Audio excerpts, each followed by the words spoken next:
everyone. My name is Steve Boese, and I'm the president and co-founder of H3HR Advisors and the co-host of the HR Happy Hour Show and podcast.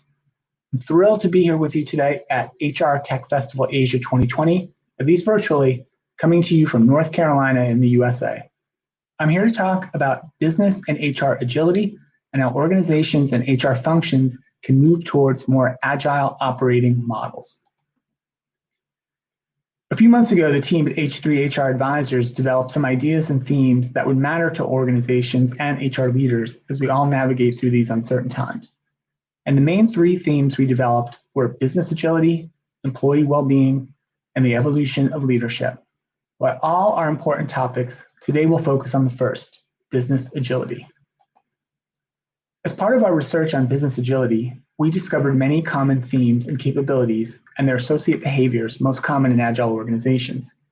These include rapid awareness and understanding of changing conditions, responsiveness to internal and external customers' needs, requirements, and demands, responding to changing environmental circumstances like the pandemic, staying aware and responsive to employee challenges and how these challenges evolve, the ability to deliver results fast and adapt even faster, and finally, the bias to streamline decision-making to make those decisions more rapidly, more closer to the customer, and that can positively impact the bottom line. We then developed a really simple assessment model or a self-examination for an organization to consider when evaluating their own ability to operate in a more agile manner. These are a series of questions to ask of the organization, of its teams, and even of ourselves individually. We'll cover each question in detail, but first let's list them out. 1, how is the organization supporting your key stakeholders and employees? 2, how are you using technology to stay connected to your team and to your customers? 3, what new goals have you set for your organization? And finally, 4, how will you reimagine and redesign your team and your organization? Now let's start by taking a closer look at question 1. How is the organization supporting its key stakeholders? A while back, I came across a quote from an author named Richard Callender that I think very succinctly describes the challenge and the opportunity for organizations right now. A single crisis under the glare of the spotlight is more effective at getting your message out about who you are and what your organization stands for than 100 meetings or 1,000 speeches.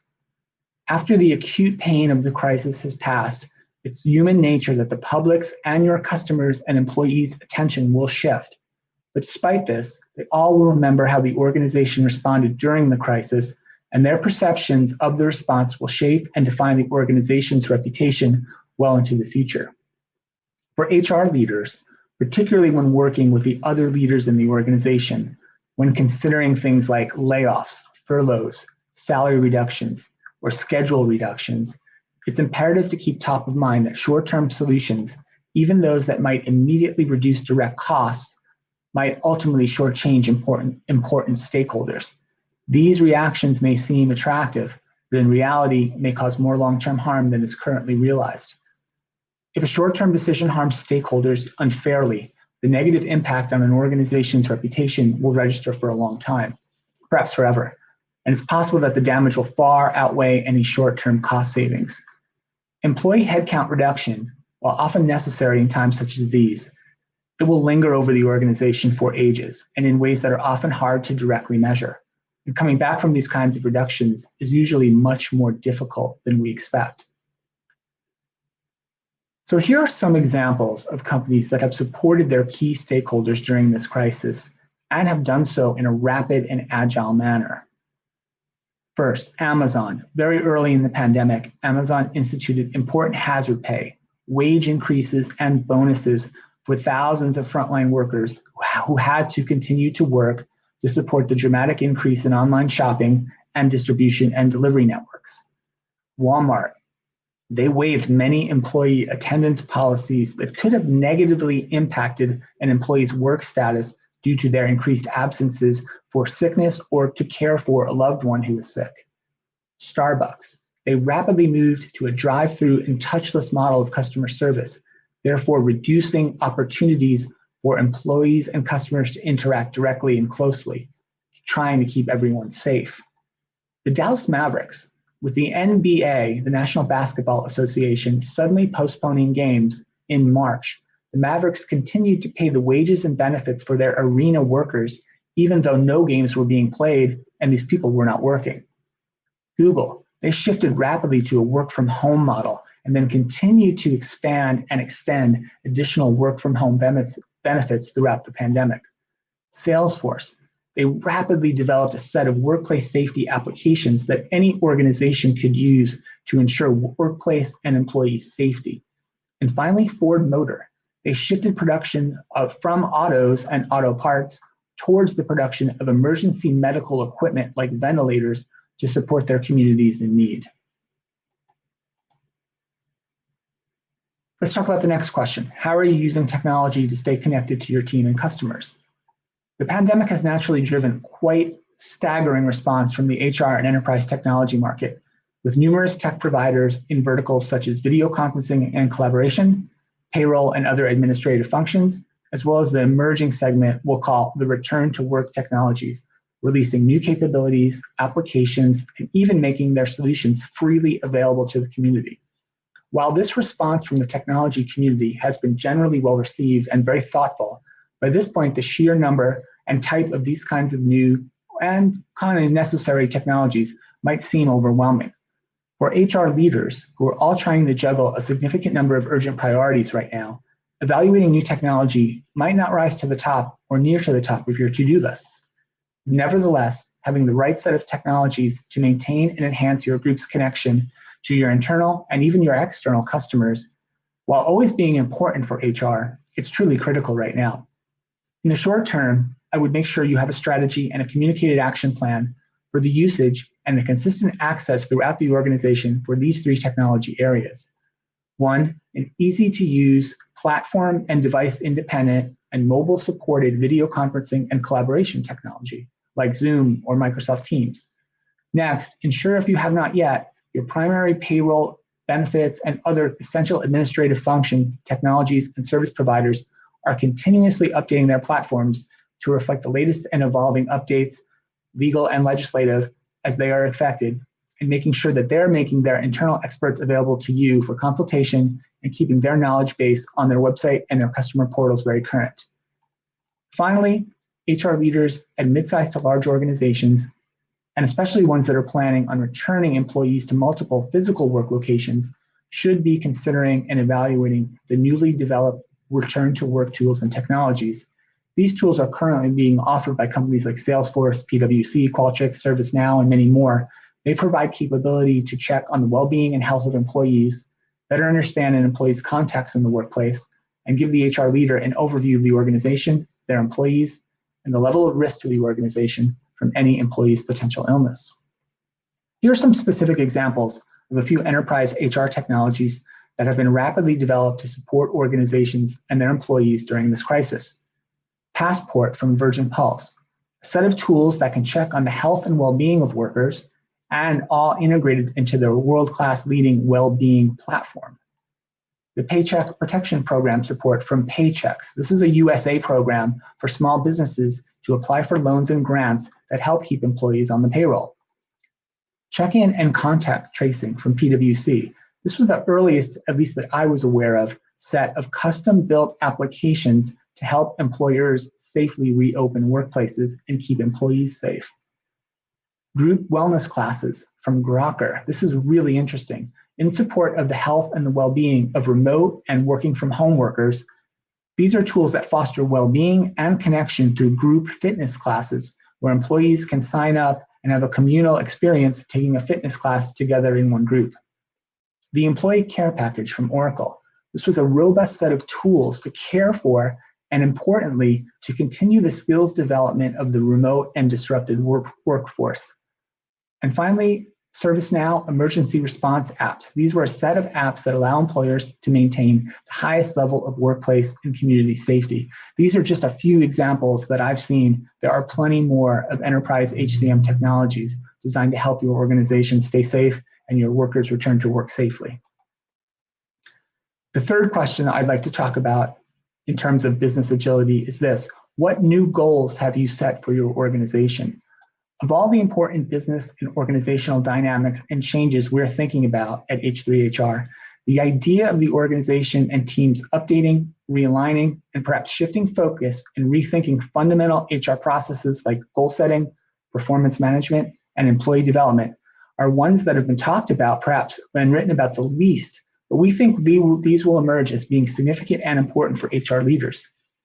In the first part of the organization's response to the pandemic and to the business and people challenges that it has placed on all of us, most of us have spent our time and efforts on reacting, making quick pivots, like to universal work from home, for example, and trying to support the organization in riding out the likely adverse impact caused by widespread economic slowdowns. And for the smaller numbers of organizations whose businesses have thrived during the pandemic, like Walmart and Amazon that we've mentioned, CVS Health here in the US, even pizza delivery companies, they've also been focused on reacting and responding. But their response has been different, right? It's been rapid, massive hiring sprees and a surge in customer demand. But in both scenarios, medium and longer term strategic thinking may have been placed in the background. But at this point, with reopening underway in all 50 states here in the US and in most of the affected countries around the world, we are now at the time where we can begin to devote time, energy, and resources to resetting organizational, team, and individual goals for the remainder of 2020 and beyond. It's almost certain that all of your 2020 planning assumptions that underpinned your original 2020 goal and performance planning and setting processes, they've turned out just to be wrong or just not meaningful or relevant in this new world. Sales and growth targets are out the window, hiring and expansion plans have been halted, and perhaps even the organization has had to pivot entirely to make it through these last several months. Said differently, I doubt the Ford Motor Company leaders had a page in their 2020 planning documents that included the word ventilator. But the point is not that things have changed so much so rapidly that we've all been in response mode. We all realize that.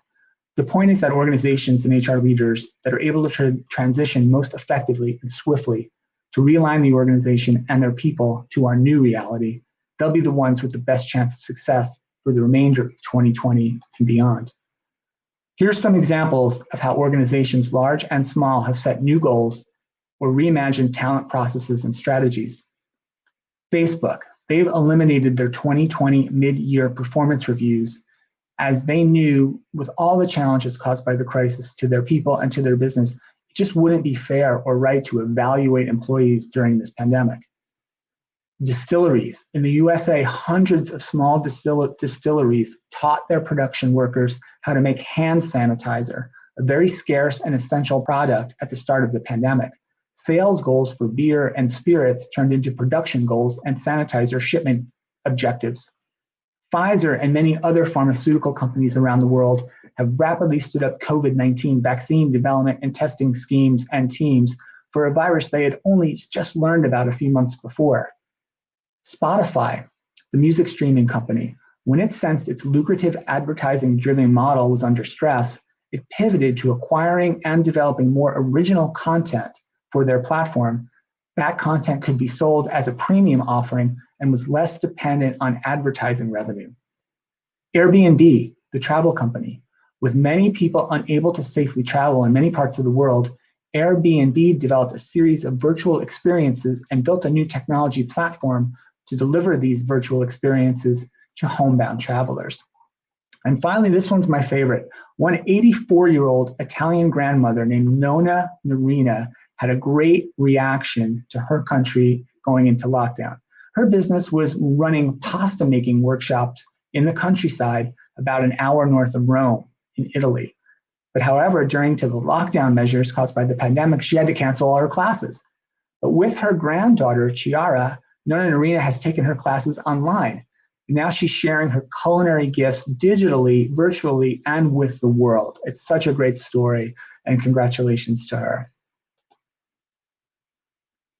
Finally, the last of the 4 questions and ideas to consider is likely to be, at least for the moment, the one we maybe all have the least amount of time or headspace to consider, but ultimately will be the one which the answers and responses for will be the most enduring. How will we reimagine and redesign our organization? And there's a few follow-on questions I'll pose to you for you to think about. Does our ability to pivot to a fully remote workforce in the short term mean we should remain a remote workforce in perpetuity? Do the new methods and tools we have adopted for collaboration and communication become the new standard in the organization moving forward? Does our enhanced and increased attention to employee safety and well-being, will this become an ingrained part of our organizational DNA for the long term? And are we willing to make the investments needed to support our teams more fully? And finally, and perhaps most importantly, will this new emphasis on openness, transparency, honesty, vulnerability, and empathy exhibited by so many HR and business leaders throughout this crisis, will this become the fundamental pillars of our organizational cultures and how we identify, nurture, select, and develop the future of leadership in the organization? Here are some examples of companies going through these kinds of redesigns that are likely becoming longer lasting, perhaps even permanent. Twitter, they've extended their work from home policies for almost all of their employees indefinitely. Palantir, this is a growing tech company here in the US that took advantage of a pandemic-related cost-saving opportunity to announce the relocation of their corporate headquarters out of the expensive area Silicon Valley to much more affordable space in Middle America. MAF, this is a Dubai-based conglomerate that includes shopping malls, retail, leisure, and other entertainment businesses.